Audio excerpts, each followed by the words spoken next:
Thank you. Good afternoon, everybody. Thank you very much for joining us.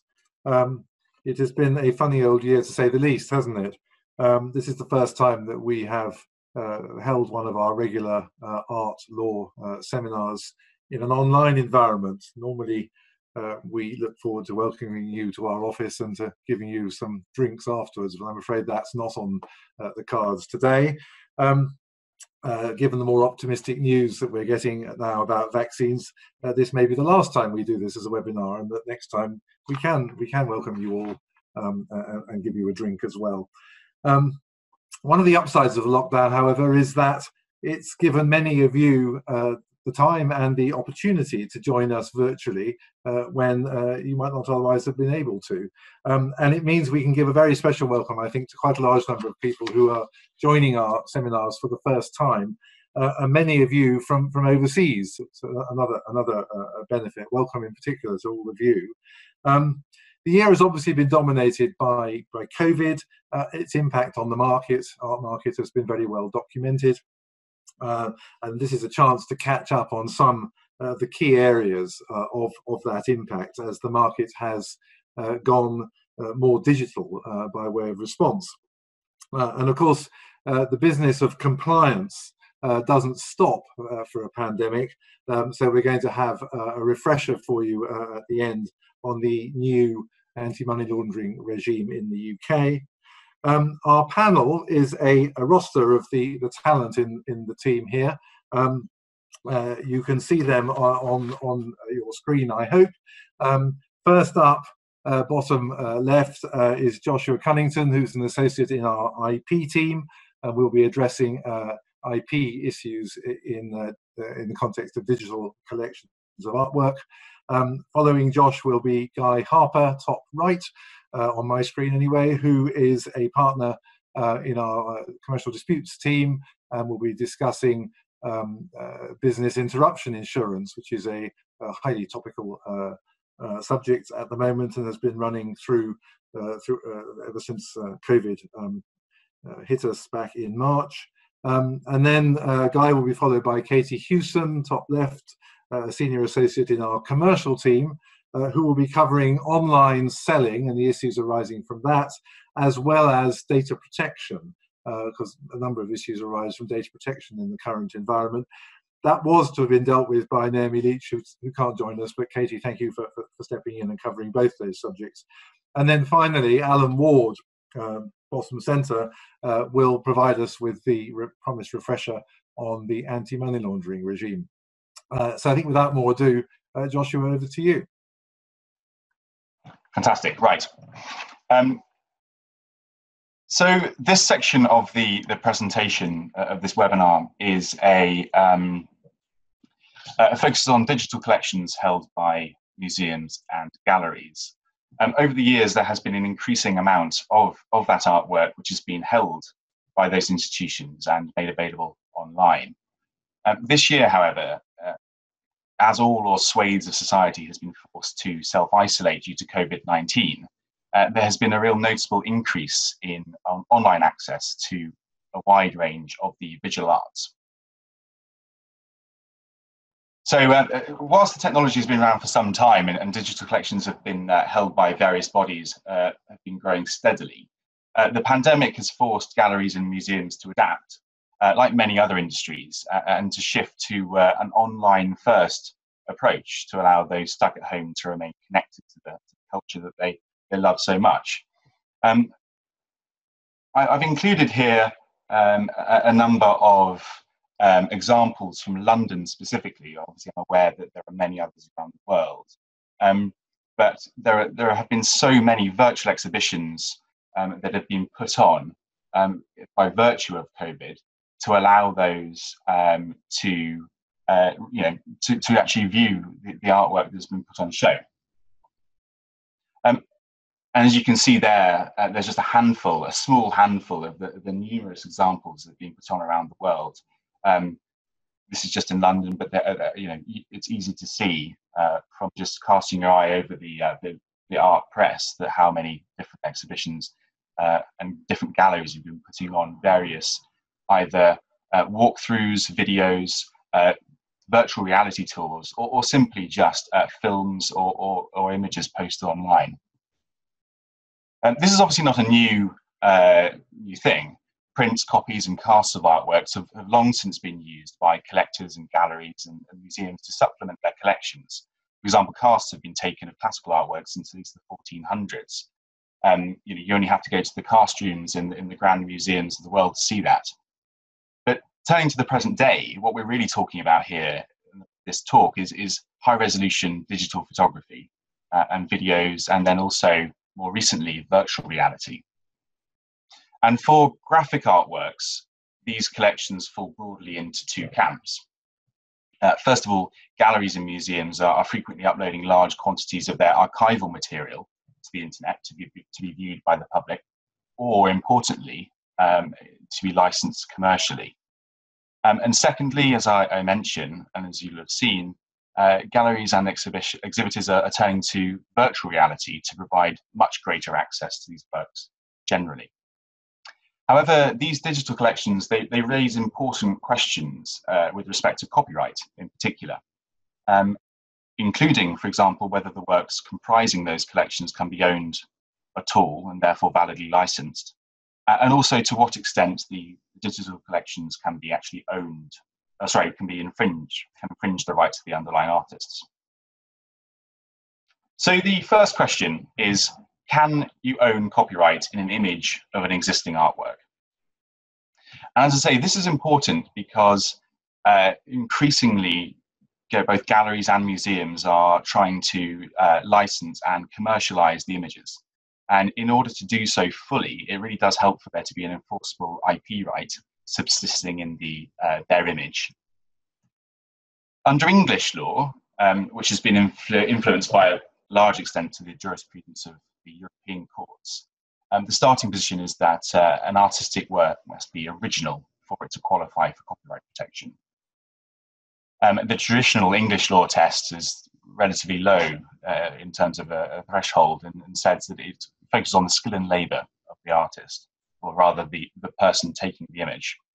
However, due to the influence of the European courts, there has been a shift towards an approach which is more akin to an author's own intellectual creation. And that really means, the test is really whether the artist or the author has made their own free and creative choices when they have been making the work. So applying these principles to the present case, i.e. whether an image of a pre-existing artwork can actually attract copyright protection. Let's deal with photographs first of all, and primarily 2D archival prints.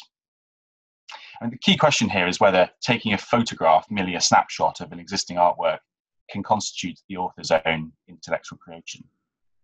And whilst photography can require the photographer to make creative decisions, for example, lighting, position of the subject, camera angle, etc., archival images, particularly of 2D artworks, leave very little room for creativity and therefore might not attract protection.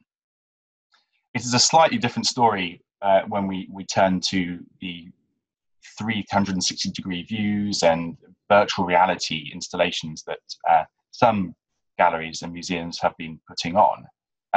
There it's a slightly more difficult question because there are more creative choices to be made. However, the flip side of that is that often they are merely a machine stitched together version of a number of different photographs. But there is a likelihood that there is a greater chance of copyright protection being found.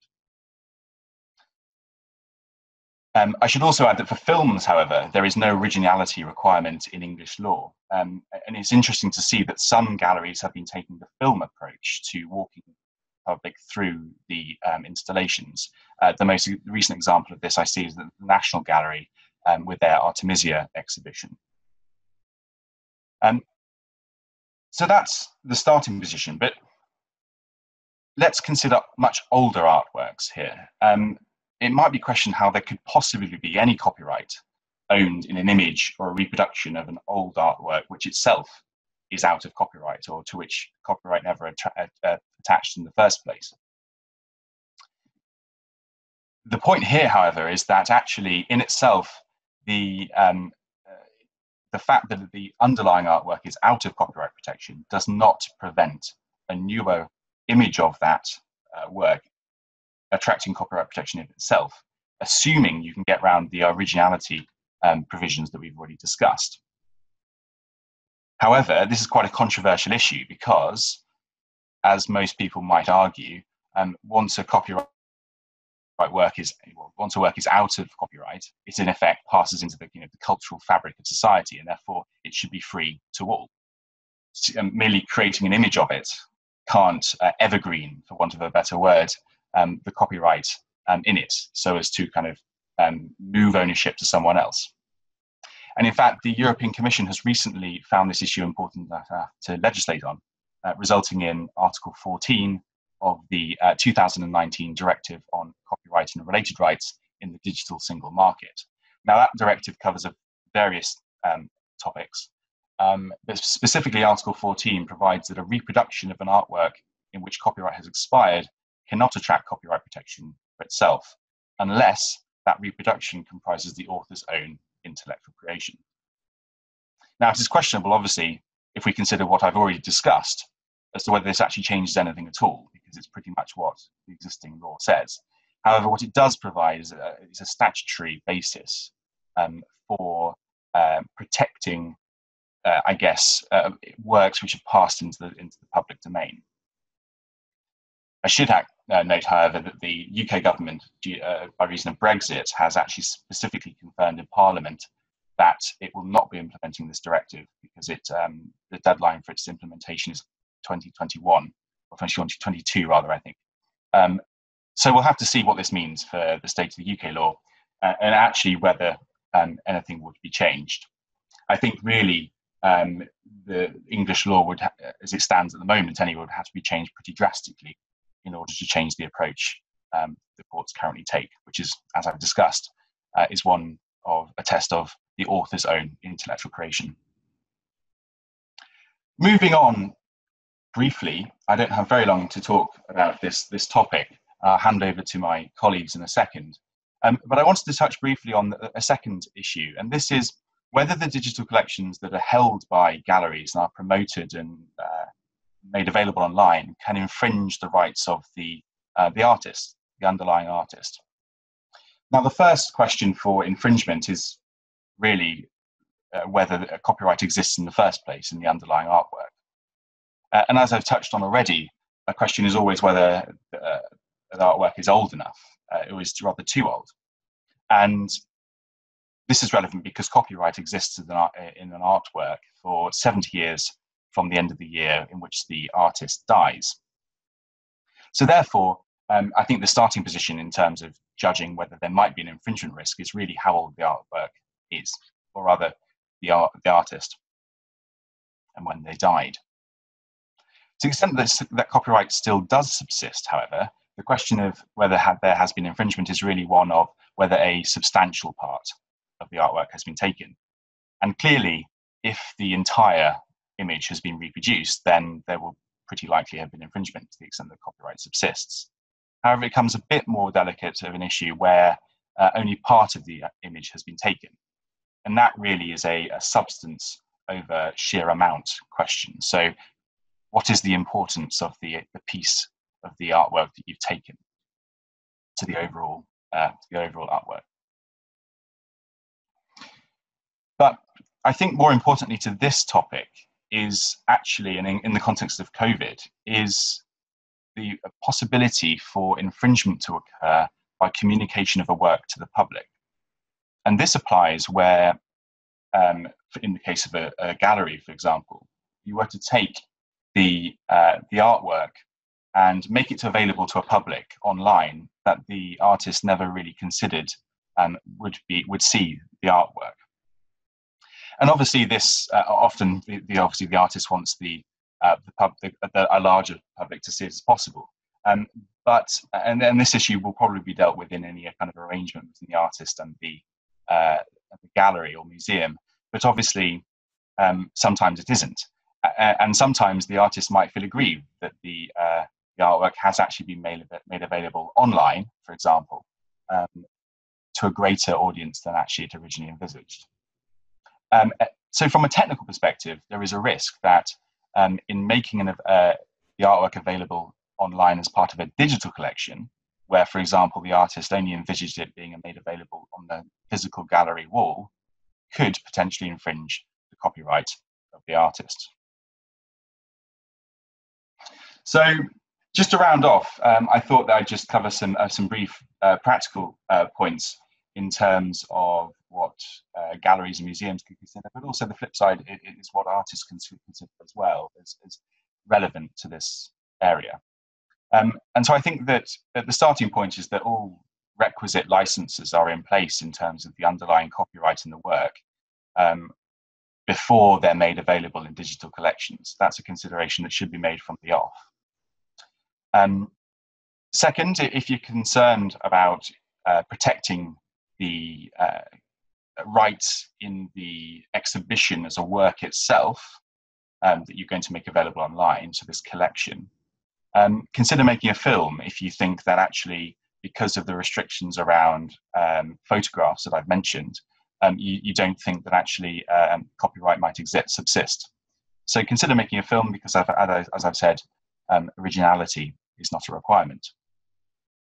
And finally, aside from all the legal points, if you're concerned about protecting the commercial viability of digital collections, then consider adding technical restrictions to the download or the copying of the materials, for example, artworks or making the website so you can't download from it. And also make sure that the website terms and conditions contractually bind, to the extent possible, any users of the website from downloading and reusing the images. So that really rounds off my section of the talk. I hope that was helpful, and I think I've seen personally a huge increase in digital collections being made available online due to COVID specifically, and it's certainly increased the need for museums and galleries and also artists to find new ways of gaining an audience for the work. And with that, however, as I've mentioned, come certain risks that they need to be considered, but are not too technically difficult to overcome.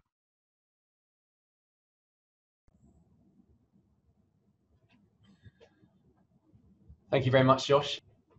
Well, thank you. So I'm going to be discussing the looming final determination of the FCA's test case concerning the business interruption implications of the coronavirus pandemic. I'm going to start by giving a short overview of the genesis to the test case and a summary of its progress over the last 5 months. I'm then going to attempt to distill thousands of pages of submissions into 3 central issues that we could sensibly cover in 10 minutes. And then I'm going to wrap up by looking at what we can expect on the horizon once the case is determined in several weeks' time. So first, what is business interruption insurance? Well, BI cover is typically found as an extension to a property insurance policy or a combined insurance policy that protects business and premises. The wordings in question are triggered by loss arising in 3 scenarios. The first, an interruption to business in consequence of an occurrence of a notifiable disease within a specified radius. It's known as a disease clause. The second, a prevention of access to premises due to the actions of a government or local authority, denial of access clauses. And the third, a hybrid of those first 2 scenarios, and this is quite a mouthful, which involves an interruption to business due to an inability to use premises due to a restriction imposed by a public authority following the occurrence of a specified disease. On current estimates, there are between 370 and 400,000 businesses that hold policies that contain clauses substantially similar, that fall into these 3 scenarios across 60 different insurers. Now, when COVID hit, it was made a notifiable disease on the 5th of March. The government issued stay-at-home advice on 16th of March, and non-essential retail was closed on the 26th of March. Insurers leapt out of the blocks to take the position that COVID-19 did not engage any of these three wordings.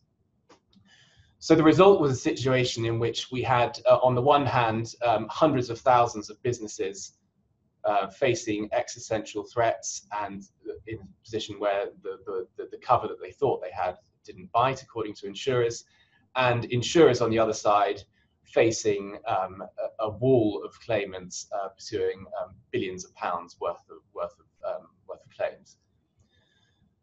So as a result of this recipe for years of messy and protracted litigation, the FCA, the financial regulator, decided to use its authority to bring the first test case under the financial market test case scheme, which was designed for claims which raise issues of general importance in relation to which immediately relevant authoritative legal guidance is needed.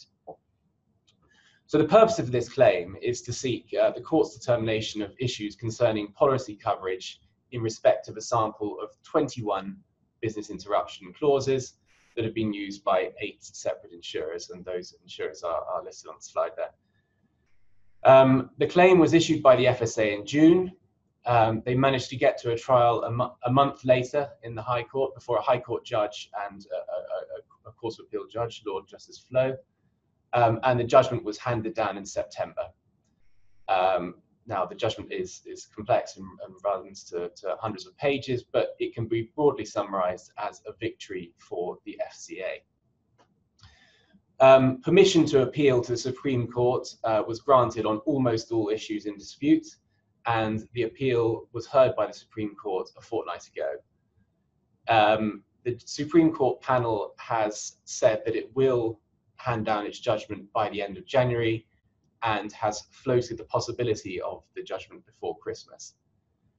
So it's, for litigators, it's an extraordinary achievement for a piece of litigation to get from the issuance of a claim to a Supreme Court judgment in 7 months.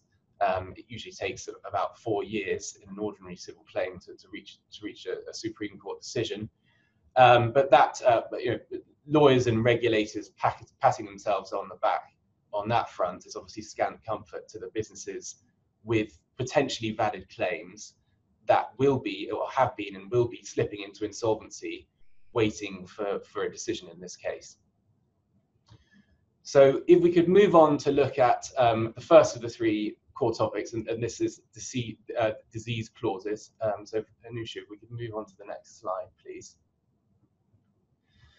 So here we have an amalgamation of a standard disease clause. So what does it cover? It covers a notifiable disease which has occurred or manifested within a specified radius of premises, usually 1 or 25 miles of the premises, which causes interruption or interference and which causes loss. So the key issue for the FCA test case is, do lines 3 and 4 mean either that all effects of COVID are covered after it is established that the disease was present within the specified radius, or, on the insurer's analysis, only the effects of the part of COVID which is within the radius are covered. So no magic rules apply to interpretation of insurance policies. The normal standard rules of contractual interpretation apply. So this requires the court to ascertain what a person that has all the background knowledge which was reasonably available to the parties at the time they contracted, what would they have understood the contracting parties to have meant by the language used. And you can't, in that analysis, use anything that you might have in your mind with the benefits of hindsight and now knowing what we know about the pandemic. So according to insurers, the specified radius is not a mere trigger, it has a substantive effect. And insurers' position is that a reasonable person would have understood that for an interruption of or interference with the insured business to be covered, the interruption had to be the consequence of the cases of COVID within the specified radius. It doesn't matter that there might be disease beyond that radius, the external disease is irrelevant. That's quite a flimsy argument in my view, and the FCA opened up in the High Court and in their submissions to the Supreme Court a broadside of powerful points in response, pursuant to which they successfully established in the High Court that the radius provision is there to ensure that a purely remote disease does not engage cover. And their arguments can be boiled down to two main points. The first one is a short one, which the High Court found was fundamental, and that was that nowhere within the drafting of these clauses did the parties explicitly or implicitly say that that the interruption must be the result of disease within the area. They could have so easily said that only interruption caused by the disease in that area is covered. It would have taken just a sentence, and they didn't say that. The second argument is a factual one. So a 25-mile radius, or essentially a 50-mile bubble, covers an area of almost 2,000 square miles. It's difficult to think of a situation in which an infectious disease occurring, say, 24.9 miles away from an insured's premises could directly interrupt or interfere with the policyholder's business. Unlike a case of disease on the premises, there's no obvious need for the insured to close its business for cleaning or disinfection when the disease is that far away. The real risk that is insured here comes not from the direct effects, but from the disease having the potential to spread over a wide area quickly and for public authorities to respond to that spread. The parties must have necessarily envisaged that responsive measures to an infectious disease of that nature were unlikely to be local. And firmly in the minds, I think certainly of the High Court, was the fact that within these lists of specified diseases was the SARS pandemic, which obviously spread across a number of countries in the Far East very quickly. So insurers had the ability to restrict or itemize the particular diseases that they felt would only or might only occur on a local level, and they didn't. So essentially, they knowingly exposed themselves to a risk of a fast-spreading virus. Allied to that point, the FCA made the point that on the insurer's case, the only policyholder who could confidently predict that they would have cover would be the hypothetical policyholder who was located right slap bang in the middle of a perfectly round disease outbreak, because he's the only one that could confidently say that all the cases to which the public authority was reacting were within the 1 or 25-mile radius of his premises. Every other policyholder would have some cases within and some cases outside the policy area, and would need to establish exactly which of those cases the public authority was reacting to, which of those cases were within the 2,000 square mile radius, and exactly how the public authority would have acted if those cases hadn't occurred, but all other cases had. However, there's a statement of the blinding obvious: outbreaks don't spread. Outbreaks spread in irregular ways, and once that happens, the outbreak will no longer be within the perfect circle. And when that happens, even the lucky hypothetical policyholder will lose cover. So the insurer's analysis effectively is shorthand for saying that there is no cover for serious outbreaks of the diseases that they agreed to insure against. That is plainly a nonsensical outcome. I think that's a powerful point that was made by the FCA. It was one that was found favoured by the divisional court, and I think it's one that's likely to succeed before the Supreme Court. So if we could move on to the next slide to look at denial of access clauses. These cover denial of access or prevention of access or hindrance of use of premises due to actions or advice or restrictions imposed by the government or a local authority as a result of an emergency, danger, incident in the vicinity of the premises which causes a loss. And the key issues for these types of clauses, what threshold does this language import? So do actions and restrictions cover non-mandatory government guidance? Does an emergency require a specific event to happen at a specific time in the local area? And how do these clauses affect a particular business? If a restaurant was already operating a takeaway service before COVID hit, has it been prevented from using its premises if it was entitled to continue running that takeaway service. So denial of access clauses differ because they're not triggered by the occurrence of a notifiable disease, but by a public authority preventing or hindering access to the use of premises. And the High Court interpreted these clauses in a far more restrictive way than they did for disease clauses. But in doing so, they emphasize the need for to look at the specific wording and the language used to a much greater degree than is the case for the disease clauses. So in brief summary, for clauses that covered a prevention of access, there must have been an actual closure of the premises. Government advice is not good enough. For clauses that covered interruption of business, a complete shutdown was not required. So coverage generally would extend to partial disruption or interference. Where action of an authority was required, only mandatory restrictions would be captured. Again, that doesn't capture mere advice. And where clauses covered sort of vaguely the vicinity or a specific radius, the High Court considered that language indicated that the coverage should be available only for local emergencies. So I think the key point here is that the wording to this effect will therefore only cover government measures which are specific to the locality of the premises. So practically speaking, I think it's as a general rule, it's going to be unlikely, assuming the High Court judgment is not overturned by the Supreme Court, it's going to be unlikely that these clauses will capture a national lockdown. And then, Anusha, if we could move on to our next slide. Thank you very much. So the main plank, more generally, of the insurer's defense to these claims was the issue of causation. And the law of causation in insurance plays a key role in linking to the cause with the effect of damage when deciding whether an insurer is liable. The first test to apply when considering whether considering causation is the but-for test. So but for the event, would the loss have occurred? If the loss wouldn't have occurred without the event, then the test is satisfied.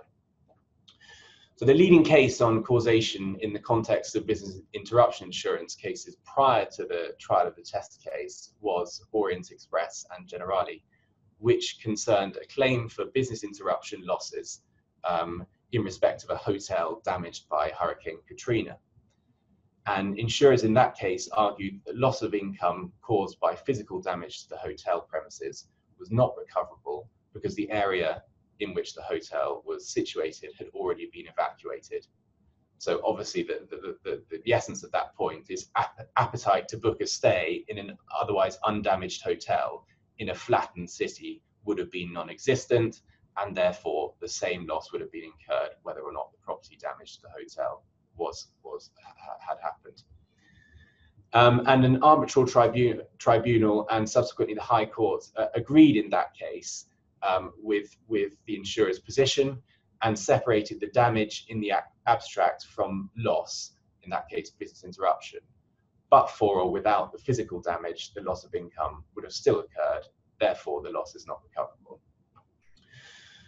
So insurers in the test case argue that policyholders cannot prove that the insured risk was a proximate cause of their loss, because notwithstanding the presence of COVID-19 in the locality of their premises, the loss would still have been sustained due to the nationwide presence of COVID-19 and the subsequent national response by the government and the population.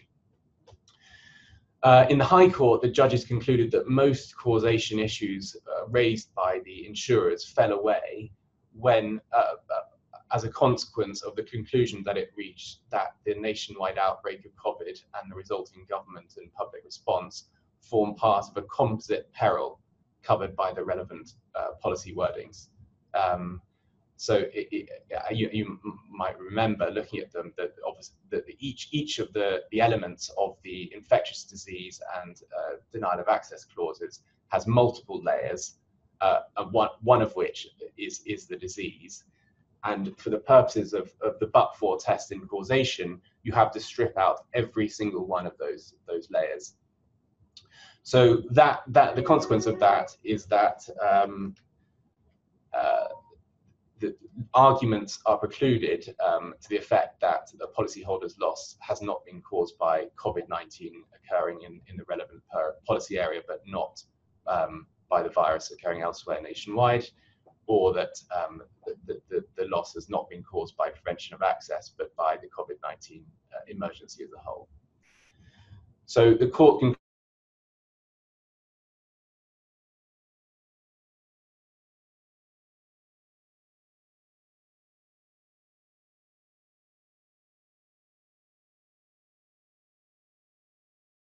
causes of the national response. However, whilst the High Court distinguished Orient Express, it was nevertheless highly critical of the decision and stated that it wouldn't have followed the decision if it was relevant on these policy wordings. Because firstly, because it held that the judge in Orient Express had misidentified the insured peril. The insured peril in Orient Express was not the damage it caused in abstract, but damage caused by the covered fortuity, in that case hurricanes. The hurricane that caused the damage to the hotel was an integral part of the insured peril, not separate from it.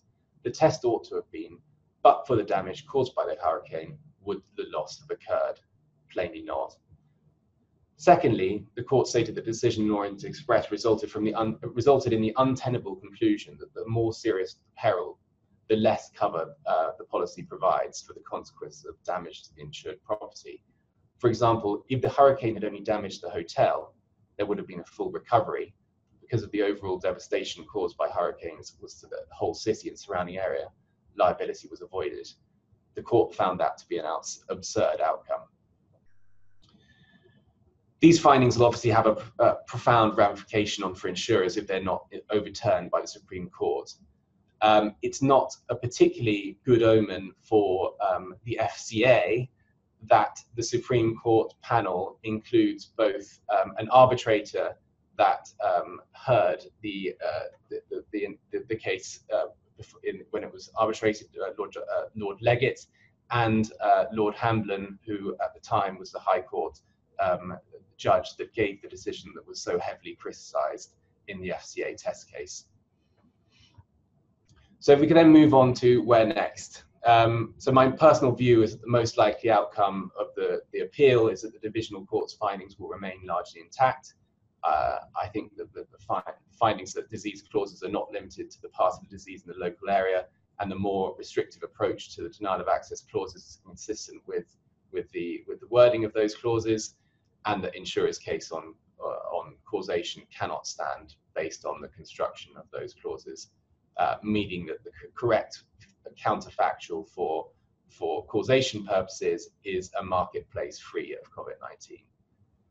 I think that Lord Hamblin and Lord Leggett are likely to accept that the Orient Express can be distinguished on the facts.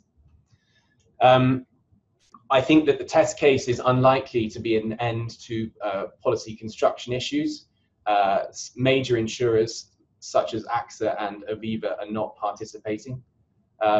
Whilst I think the hope is that non-participating insurers will fall into line with the conclusions in the test case, given the extent to which issues turn on the particular wordings of the clauses, I'm not confident that they'll take that approach. I think that moving to the new world that we will be entering tomorrow, the tier system, and assuming the FCA fails to overturn the findings on the resulting in the more restrictive local approach to denial of access clauses, I think that once local measures start to be introduced in the tier system, it's perfectly arguable that those local measures will engage the denial of access clauses.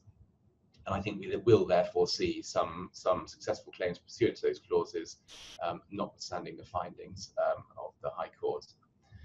I think it would be a mistake, or a serious mistake, to assume that a disappointing result for insurers before the Supreme Court will result in a white flag being raised. I think policyholders must be prepared for insurers to take every points approach, as they so invariably do, particularly on the quantification of loss in individual cases. So in the meantime, policyholders should be maintaining documentary evidence to establish loss, such as records showing the loss of revenue caused by government measures, falling demand, staff absences, difficulties in obtaining goods and services from suppliers. Also, policyholders were subject to a duty to take reasonable steps to mitigate. So again, maintaining evidence of those steps being taken, such as furloughing staff, consistent with that advice. As a general rule, most of these policies have relatively low sublimits, ranging from about £10,000 to £100,000. So actual losses suffered by most of these policyholders are going to far exceed those sublimits. So I think an area that's going to be ripe for further dispute is the extent to which policyholders will be able to argue that they are entitled to make multiple claims in respect of successive lockdowns, and each fresh lockdown causes a new loss to which the insurance are not entitled to deploy aggregation arguments. I also think that it's likely that legislation that came into force in 2016 to allow insureds to pursue claims against insurers for delay in payments to policies is likely to be tested. I don't think there's been a successful claim on that front yet, but I suspect that whilst insurers are likely to have a very strong defence whilst the test case was ongoing, that it was reasonable for them to wait for the outcome of that test case. That's obviously going to be falling away in a few weeks. And I think that once the test case, once this guidance is issued, insurers will have a decent argument that it's not reasonable for insurers to drag their feet any longer. So that is a potential significant pressure point. And finally, I think that we can say with a high degree of confidence that we're never going to see clauses of this nature appearing again in future insurance contracts. I think it's pretty clear that the reality is that insurers simply didn't turn their minds before the pandemic to the ambiguity and vagueness of the language in these pro forma wordings. And I think the effect of that is that these clauses are going to be written out of policies on renewal, or unlikely to be offered again without substantial premium or caveats. So I hope that's been a useful overview of the core battlegrounds in the case. I appreciate I've tried to cover quite a lot of ground in a short space of time, and more than happy to answer questions at the end.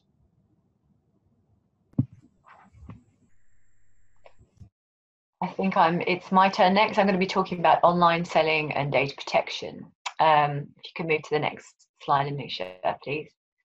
So one of the big consequences of COVID-19 is that it has really accelerated the move to online selling for obvious reasons. And this has maybe raised issues where those in the art market have had to grapple with online selling either for the first time or at an increased rate. It raises several issues that you're going to need to think about. So the usual distance selling rules will obviously apply, thereby, giving buyers the right to cancel within 14 days, which you're probably all familiar with. You have a duty to inform them of their rights and to actually give a model cancellation form. So checking that the legal requirements around distance selling is a really important part of moving to more online selling. These rules for distance selling also require you to give additional information, so not just around rights, but the obvious stuff that you will be putting online. So obviously a description of the piece you'd be selling, the price, but some of the things that get forgotten are information about the seller. So, the actual legal name of yourselves as the dealer, your address, things like that. So checking that your online sale terms are fit for purpose is really important. And it's not just obviously a question of bunging your normal terms of sale that you would apply in the gallery or elsewhere online, there are obviously special considerations that that have to be added when you are thinking of online selling. Not only the right to cancel, things like when is the contract concluded.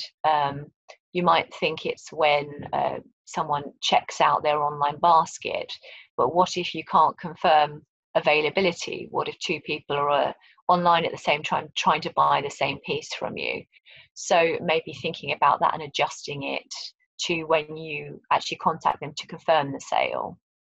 Adding to your terms of sale things about delivery and return policies and costs. So, for example, you need to specify if you want the buyer to pay the cost of return if they do change their mind.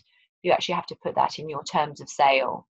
So just be aware of adapting and tailoring those terms of sale to the online requirements. Nisha, can you move to the next slide, please? So we've just talked about terms of sale, but there are other terms that you will need to think about when you are selling online. And so there are several sets of terms. We need to think about terms of use.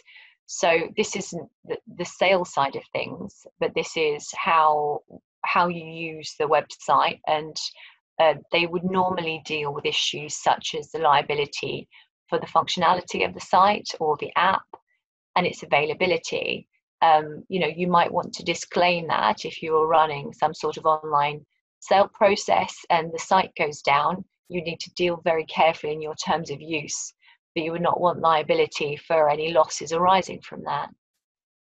You might also want to put in your terms of use some terms to cover how pieces that you're selling are represented. So I know, for example, that colours don't always render accurately on every screen. And you wouldn't want someone to come back and say, well, this is the wrong colour, I don't want it anymore outside of that 14-day cancellation period.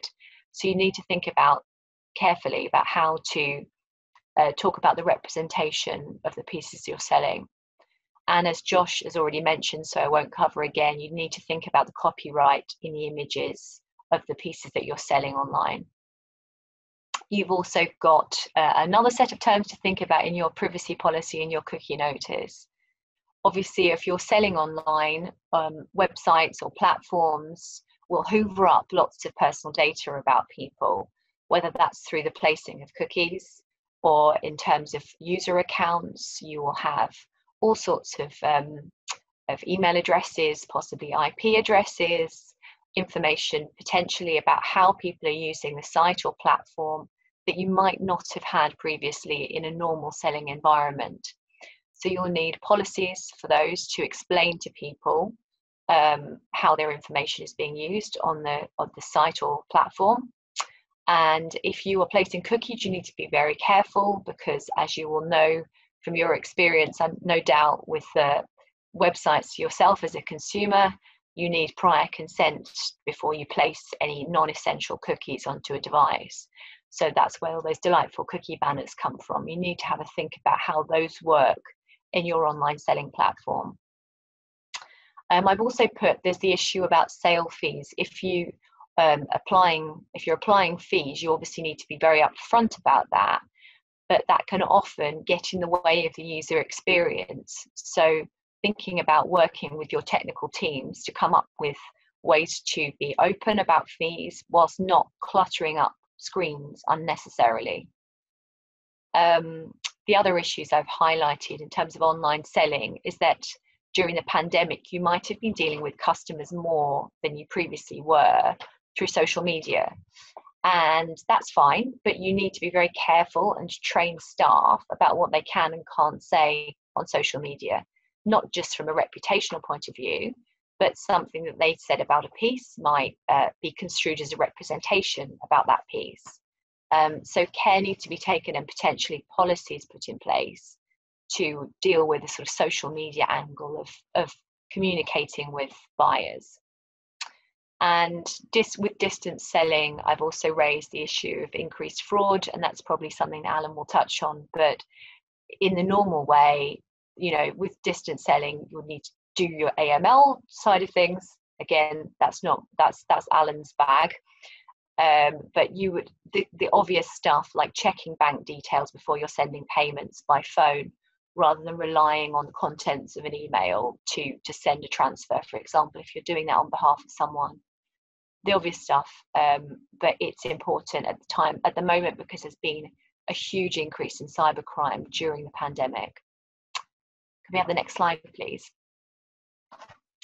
A related issue to all of this is data protection. So that, talking about privacy policies and cookies, lots more personal data is being collected as a result of the pandemic. And it's not just because of the online selling side of things, but it's also because contact tracing is obviously an issue for hospitality venues, and that will include galleries. And also staff safety purposes. You know, many employers in the art market are concerned about how to keep staff safe, and are thinking about collecting additional personal data as a result of that. I've put the key requirements for contact tracing data collection. I'm sure you're aware of those if you are subject to them, but galleries, for example, are required to collect names and contact details for a member of each party, the date and time of visit, and who was working at the time, and to display that QR code that we've seen. So again, you've suddenly got this personal data that you might not have otherwise. You wouldn't necessarily have had a register of who was visiting in normal times. So it's really important to think about the GDPR when you're doing this, because the GDPR will still apply. I mean, it's obvious things like you only collect what you're supposed to collect and what you actually need for those contact tracing purposes. You will need to tell people what you're going to do with that information. So just a short notice, just to be transparent about why you're collecting it, and what you're going to do with it, and the fact that you won't use it for other purposes, which is also important. From a reputational point of view, as much as anything, also it is a legal requirement. You can't, for example, use the contact details that you have collected for contact tracing purposes and add them to your direct marketing list. It's fairly obvious, but there's been some bad publicity about this for certain businesses, so just be aware of that. That's one reason why you really need to train staff in the details that they collect and what they can and can't do with it. And I say keep it securely. I mean, it's simple stuff like if you've got a paper register, make sure it's not visible to the next customer who comes in and fills their details in. Maybe have a member of staff fill it in, and maybe use a new page for each person, just so you're not unnecessarily spreading personal data around that you don't need to. And if there is a request for data sharing from public health authorities, again, as I said, there's been a lot of fraud around recently. Just sort of double check who is actually asking for information and whether they're entitled to have it. Just be aware of that. We can have the next slide, please. The last issue I wanted to touch on in my little canter through data protection is testing, and that is because lots of galleries, people in the art market, and employers generally are thinking about their employees and visitors to the premises as we start to open up again from tomorrow, and previously probably have done during the summer. People are thinking about testing, doing temperature checking, or even sometimes offering their staff tests as part of their sort of COVID secure measures. So just bear in mind, if you do test using any of these methods, you will need a basis in data protection law for doing so, because it's likely to be health data that you'll be collecting. And so you'll need an additional basis. If it was employees, you might consider that it's necessary to fulfill your obligations to look after those employees and to keep them safe. If it's visitors, you might consider it's necessary to test for public health purposes. But you really need to consider that necessity. Do you really need to test? For example, it's well known that you don't necessarily have a temperature if you have COVID-19. So could you sort of defend the fact that it's actually necessary to take everyone's temperature when they're coming to your premises, given that there's no blanket legal requirement to do so? It might be that it's necessary in your purposes, in your context, but you will need to consider and document that. And that's where a data protection impact assessment comes in, or a DPIA. Just setting out that you thought about the legal basis, you thought about whether what you're proposing is necessary, and you've actually set that out and justified the fact that you think you really need it, and that you thought about any mitigations you can put in place to minimize the impact. I've suggested putting in place a policy for dealing with negative test results. I think by negative I actually mean positive. So if someone is showing symptoms or comes up with a positive test result, what should you do? That could have a negative implication or impact on the data subject affected. You might say to them, you can't come in. I mean, that's fine in itself, but you just need to make sure you have a standard procedure for dealing with that, because it does have an impact on the people involved. Transparency, again, it's always so important with data protection.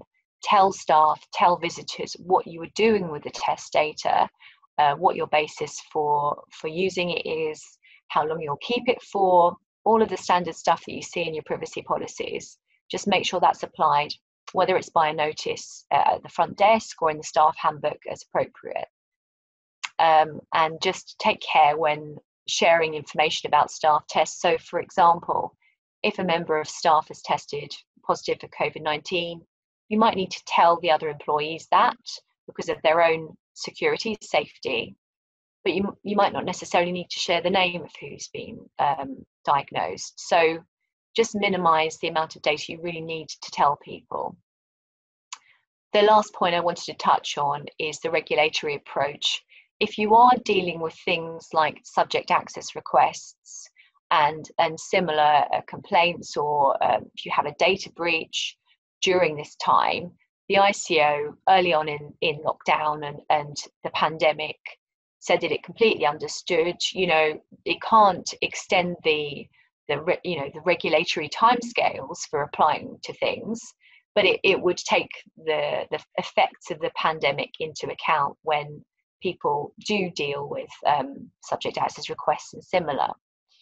I mean, now you probably have slightly less excuse, and I think the ICO is drawn back from its very laissez-faire attitude early in the pandemic. It will want to see now, the ICO, that you are prioritising the most serious issues, questions, threats, and that you are attempting to abide by all your legal requirements and notify within the appropriate timescales, and that you have an action plan in place to reduce any backlogs that you may have. So that is it on data protection. I'm going to hand over to Alan now. Thank you very much, Katie. Mine is a subject that I'm very sure will have occupied quite a lot of your time and attention in the last 12 months and possibly for longer. It's the AML regulations. It's almost hard to believe, and I think COVID may play a part in this, that the regulations have been enforced for coming up to 12 months now. I'm sure in that time you'll have read a huge amount about the regulations, you'll have attended webinars, seminars, maybe read the regulations and the guidance documents themselves. And for those reasons, I don't propose to go through the basic requirements of the regulations with you. Those will be familiar to you, I'm sure. What I want to do instead is something slightly different. I want to share with you over the next, I think, 10 minutes, some practical and I hope useful lessons that we've learned from advising clients in the context of HMRC inspections on money laundering compliance. What I want to do is walk you through the 3 stages, as I see them, of an HMRC supervisory visit. And at each turn, point out some of the questions that HMRC have asked, some of the expectations they've articulated, and also even some of the more common criticisms that we've seen HMRC level at those it regulates. I'll then, when I've done the 3 stages of the visit or the inspection, deal with 2 discrete issues very quickly that are perhaps the 2 issues that have come up most frequently for me in advising on the AML regs in a specific context of the art market in the last 12 months. And those are beneficial owners or ultimate customers and also reliance, the idea that you can rely on someone else's customer due diligence. So we'll start with a supervisory visit, what HMRC do and what it looks like. Could we have the next slide, please? That's the one. So the very first thing you'll hear about HMRC wanting to come and inspect you for AML compliance purposes is you will likely get a letter. And the letter will set a date for the visit. It won't be a long notice. It may be as little as 2 weeks' time. And before the visit, HMRC will set out in the letter a number of documents they want to see, usually in advance of the visit. And you can be absolutely sure that 2 things that HMRC will want to see before they set foot in the premises or talk to anyone is your AML risk assessment and your AML policy. Now, these are the very foundational documents of your AML compliance. If you don't have these, you don't have anything. It's obvious to say, if you can't present these to HMRC when asked, your supervisory experience is unlikely to be a positive one. You may, almost certainly, in fact, will end up in territory where HMRC is considering imposing fines and possibly worse. I'll say a few words about risk assessments before I come on to the policy. When assessing risk assessments, HMRC really do expect to see that you have met the specified heads of risk that are set out in Regulation 17 of the AML regulations. And those are, as you know, product, customer, geography, delivery channel, and transaction risk. Each of those heads of risk sounds slightly technical or complex. They really aren't when you boil them down. Who are your customers? Are they companies? Are they individuals? Are they trusts or foundations? Geography, where are your customers? Are they based in the UK? That's one thing. Are they based in the Middle East? That's another from risk perspective. Transaction, how do you go about selling works of art? Is it a simple A to B, two-party transaction? Are there intermediaries involved? Delivery channel, where do you sell the work? Is it in the gallery? Is it over the telephone? Is it on the internet? So really, the heads of risk are quite straightforward and capable of being broken down, but you really must hit them all, and you really must show that you've hit them all in the risk assessment. Second point on risk assessments is that you really must show that you've assessed risk. Very often when I'm reviewing a risk assessment the client's produced of their own volition, it will list some risks that are perceived to arise in the course of business. But it's not a risk list or risk register. You're meant to have a risk assessment. So what you really need to do in a risk assessment, in my experience, and this is an expectation that HMRC have articulated to clients in the past, is assess the magnitude of the risk and the likelihood of it occurring. Finally, along with assessing the risk, you need to come down to a view. The point of the risk assessment is not that it just lists risk and not even that it just assesses risks. Really, the point of the risk assessment is to inform and really justify the policies and procedures that you're then going to develop. The most common pitfall I've seen with risk assessments is they either fail to come to a view, they're just a list, or even more frequently, they come to a view which is a bit simplistic. They assess typically everything as being very low risk. Respectfully, it's only very rarely that the entirety of your business on each of those heads will be uniformly low risk.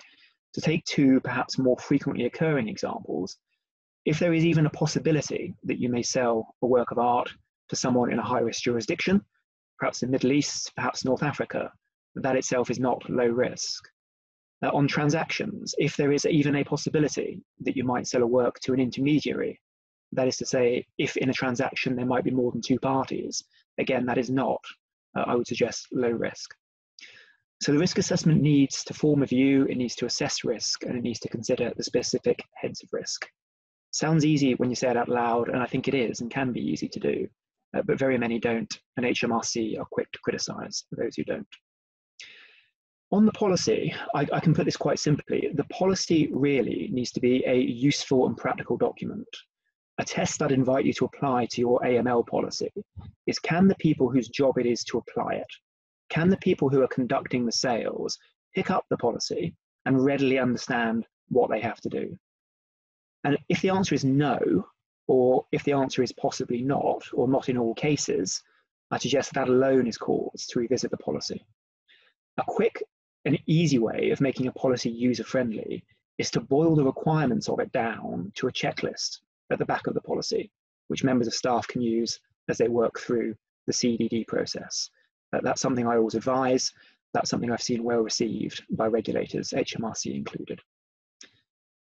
So that's the documentation. That's the first thing HMRC are going to want to see, and those are some pitfalls and tips which I've picked up through that exercise. Can we move on to the next slide, Anusha, please? Records. The next thing that HMRC are going to ask to see is your customer files. Typically what they'll do is this. They will ask for a list of all the transactions that you've done in typically the last 12 to 24 months. And what they will do is they will run the rule down the list of transactions and pick out maybe half a dozen, maybe up to 2 dozen transactions they want to see the files for. What do we mean by customer files? Well, you understand that the very heart of the AML regs is taking CDD documents from clients and keeping copies of them. So self-evidently, these must be kept somewhere. There are specific record-keeping requirements in the AML regulations. And obviously, again, those documents need to be in the customer file. But that alone probably isn't enough. And in fact, I'd suggest to you that clearly isn't enough. If you imagine it like this, I think it's quite helpful. If in 2 years' time, you're asked about a transaction that took place in December 2020, and you open the file for that customer, and you find, as you would expect, a copy of a passport, duly certified if required, and a copy of a proof of address. So far, so good, you think we've got what we need. But what would you say if HMRC asked the question, well, how did you determine that that level of CDD was sufficient? And then you've got the difficult exercise of trying to recreate the thought process you had 2 years prior. To meet this particular difficulty, I suggest to you what you need in that customer file is a front sheet. It can be a single piece of paper in a simple case. But that front sheet is a customer risk assessment. And what it needs to do is collate all the information you have on the customer, and then at the bottom, in as little as 2 sentences, explain how you determined risk and what CDD you took down as a result. And if you have that all in one place, it makes this record review exercise so much easier and so much more satisfactory from HMRC's perspective. So the top tip there is think about what goes in the file, because it is something that HMRC may want to see. There's a point at the bottom of the slide about ongoing monitoring. I'll very briefly cover this. It can be quite complex. In your particular market, in the art market, I think it's fair and reasonable for you to start from the assumption that all of the business you do will be a series of occasional transactions. Other people, such as us, solicitors who are regulated, tend to have ongoing client relationships. A client may come back to me in 6 months or 12 months. And for me, for us solicitors, we have to conduct what's called ongoing monitoring of those business relationships. That involves making sure CDD documents are kept up to date and making sure that our risk assessment remains the same. In the art market, when you're dealing with occasional transactions, it's less obvious that you have an ongoing relationship. I'd say that there are some common sense exceptions to that. If you've got a customer who buys something from you like clockwork every month, could that be construed as a business relationship? I suggest on a common sense analysis, yes, and I'd suggest HMRC might say the answer is yes. What about linked transactions? Well, this is an interesting one. There's a threshold value, as you know, £8,000 or so for, well, in a different market, there's a threshold amount, £8,000 or so. In your market, the issue may well be that if you have multiple payments against one invoice, those are perceived as linked transactions. Someone can't circumvent the regulations by paying several different times under one invoice. Those would be called linked transactions, and you're in scope. So to summarize on records, the key point is that the customer file is what HMRC will want to see. And you need to think, as you're doing the CDD, what will this record look like in 12 months' time? Will I be able to explain to HMRC by reference to the file the approach I've taken? Could we move on to the next slide, please? Staff awareness. The final thing that HMRC will typically do, or any AML regulator will do when they're on the premises, is test the awareness of the people whose job it is to apply the AML regulations. There is an obligation, as you know, in the AML regulations to deliver training. And what HMRC will want to test is whether that training's been effective. And really what they can do, and what I've known them do, is simply walk the floor and ask people questions. There is nothing to stop them doing that. And if people aren't able to answer the sort of questions that I've set out on that slide, again, HMRC may tell you that your training has not been effective, or that awareness of the AML rules is not sufficiently embedded. I'll give you a brief anecdote. This is from a real life piece of work I did a couple of years back, which I think is illustrative. It arose in a financial services context, but the point still stands. It was still an AML supervisory exercise. But we were brought in to advise this financial services firm. It was a brokerage, after it had a financial crime visit, an AML visit from the FCA. And the FCA conducted the type of assessment that I've described so far. They'd looked at policies, they'd looked at records, they'd asked staff questions. The visit had not gone well, for the reasons for why that is may become obvious as I go on, and our job was to try and persuade the FCA not to take very serious enforcement action against that firm. I sat down with the money laundering reporting officer, and he explained to me how and why and where he felt it had gone wrong. And he described to me his interview with the FCA about AML compliance.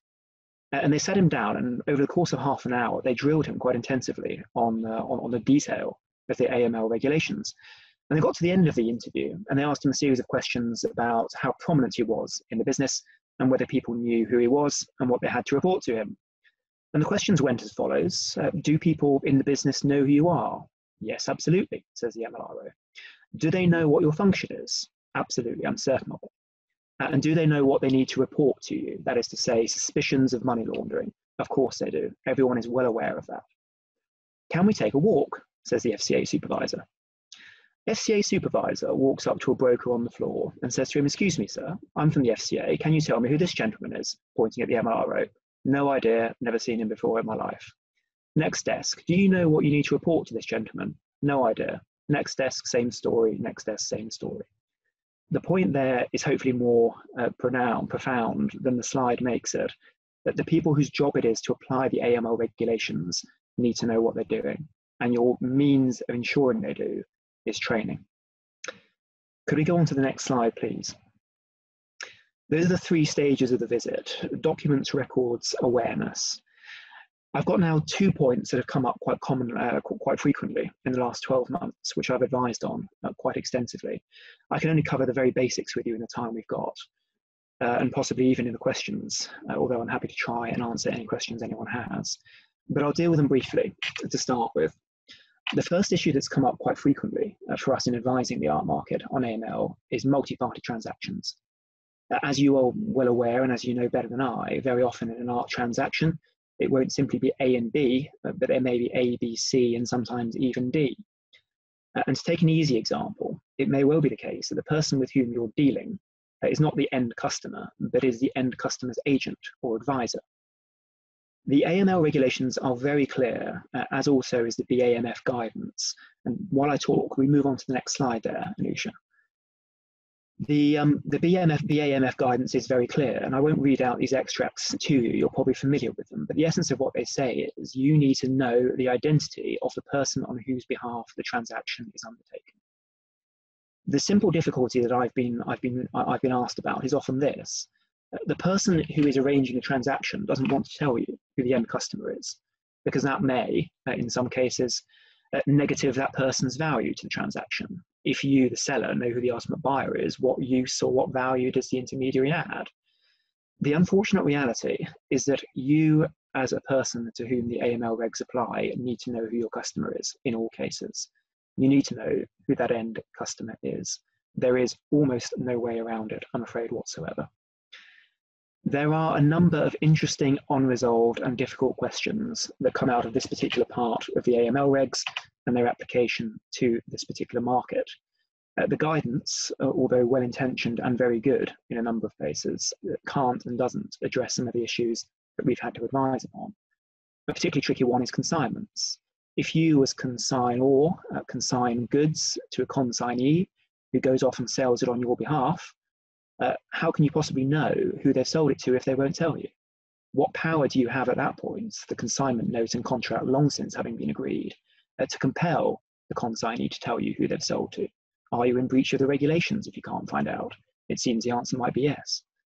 We don't have time to explore all the nuances of these difficulties, and the answer really is that there isn't a clear or perfect answer, but it's an issue you need to be alive to, particularly when drafting those policy and risk assessment documents we set out at the start. If there is a risk you might find yourself in this position, it's a risk that needs to go in the risk assessment. Very finally, and very briefly, we have the next slide, Anusha, and this is the last one. We have reliance. In short, in that multi-party transaction I described a moment ago, it may be that you as A can rely on B, who's done CDD on C. The BAMF guidance, again, makes the point more clearly than I can. It's set out on the slide. You can refer to it afterwards. I'm sure it's familiar to you. Can we just have the next slide as well, Anusha? Reliance is not safe or comfortable territory, and I'm always very slow to advise anybody to place a reliance, no pun intended, on the reliance provisions. And there are three issues with it, really. The first is obvious. If there is a deficiency in the CDD conducted by the person you're relying upon, the liability is yours. You don't excuse yourself of the liability. So that's point one. Point two is, in the multi-party transaction situation, and this is quite a nuanced point, despite the fact you're relying on someone else who knows who the customer is and who has done CDD on the customer, you still have to know who the customer is. You're not relying on them for knowing who the customer is. You're relying on them for doing CDD on the customer and obtaining the documents. So I'm afraid reliance doesn't solve the problem that we alluded to a moment ago about knowing the customer. And the final point is this, and this takes me back to my file review point. If you relied for CDD, you may not have any documents in that customer file, the all-important customer file. It's equally not very satisfactory if HMRC come along to simply find it blank. What you need in the file is some documentation, some record of the reliance. And really, what you need to do is meet as a minimum the 3 points that I've set out in point 3 there. You need a written confirmation from the person you are relying upon that they're content for you to place reliance on provided to you on request. And in fact, there's only 2 points there on the slide, not 3. But there are more points besides you would need to build into any reliance confirmation. So reliance is at best difficult and at worst utterly treacherous. And I'd be very slow to advise anyone to place reliance upon it. Those are the points I wanted to make under my piece, brief as it was. And again, as others have said, I'm very happy to try and answer any questions if people have them. Alan, thank you very much. Thank you all very much, all our speakers. There was a lot of ground covered there. I hope you all found it informative and useful. We have a few minutes left, slightly fewer minutes than I originally indicated for questions. The one that's come up just now, Alan, in response to what you've told us, everything refers to customers. And this questioner assumes that the regulations also apply to people from whom our market professionals purchase pictures. Is that the case? In other words, where you're buying for stock, do you have to do your due diligence on the seller to you? There are complexities there. There isn't a simple answer, but the default, if you like, is that when you are purchasing, you still have to bear in mind the Proceeds of Crime Act, aside from the regulations. If you have any suspicion or concern that which you're taking ownership of is the proceeds of crime, you've got a proceeds of crime obligation there. But as regards doing CDD on someone that you're buying from, the usual answer, subject to the particular details of the transaction, there is no. Thank you. Guy, a question that falls into your court is the interesting question of how a policyholder under a business interruption claim proves that COVID occurred in the relevant vicinity of their premises. Can you give any suggestions to how to deal with that? Sure. This is the test case has not made any findings of fact as to where COVID has occurred or manifested. So the answer is that it will be up to individual policy holders to discharge this burden when they come to make their claim. However, the FCA did put forward some categories of evidence that it thought in principle were capable of establishing the presence of the virus. and those categories included generally available NHS death data, ONS death data, and reported cases that are reported in the press. And insurers conceded that those categories of evidence were, in principle, capable of establishing the presence of COVID. And the second point on this is that the court also endorsed the principle that on a distribution-based analysis, there will inevitably be undercounting of cases. So I think the practical effect of that will be that the bar to, or the burden of proof to establish that COVID was present in a particular area is going to be quite low and easy, I think, to satisfy. I don't see that as a core battleground for individual claims. Thank you. Josh, I've got one here for you as well. Private collectors of contemporary works. What advice would you give them as regards what they should get from an artist to enable them to publish, for example, a catalogue of the works that they own in their collection? Sure, I think that's a good question. So I think there are 2 points there. I think the first one is what is the private collector going to do with it, and really, well, that is really the main question. It really, what do you envisage doing with the artwork? And to the extent that you want to do that, it needs to be captured within any arrangement with the artist. And I think secondly, the question is what kind of arrangement do you have with the artist? Are you collecting to buy and then sell on, or are we talking, what are we talking about here? Roland, maybe that's a question that you could elucidate on. I could give a bit more of a... I think the collector who is collecting for the purpose of building a collection, not for themselves. Oh, right, of course. Yeah. And I think that's less of a problem. It depends, however, if they want to then, we have private collections which become large enough to then display, for example. And that, I think, is where you might run into some difficulties, and you would want to arrange between you and the artist for you to allow you to show those artworks to the public if you ever so wished. However, if you were simply hanging them in your own personal collection to admire, then you don't really have any problems because there are no real copyright issues per se. Yeah, thank you. And then being egalitarian with these things, Katie, I found one for you as well. Then that relates to the right to cancel in the context of online sales.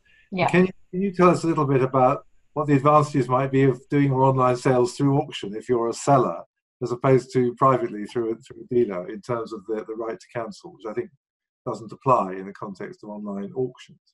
Yes, exactly. I mean, it doesn't apply. There is an exemption for auctions, and so that is an obvious advantage in that you don't have to hang on for 14 days wondering whether the transaction is going to be reversed. You know where you are with it. So I mean that is the advantage. I suppose you obviously have to then deal with the auction house if you're not. If you are proceeding through them, but you have more certainty. So, one to bear in mind. Okay. Well, our time has expired. It's 2:00. Thank you all for joining us wherever you are around the country, around the world. And we'll look forward to, as I said earlier on, to seeing you all in person in due course, hopefully sooner rather than later at the next of these occasions in the spring. But I close by saying thank you again to all our 4 panelists for their contributions, and thank you all for joining us. Goodbye.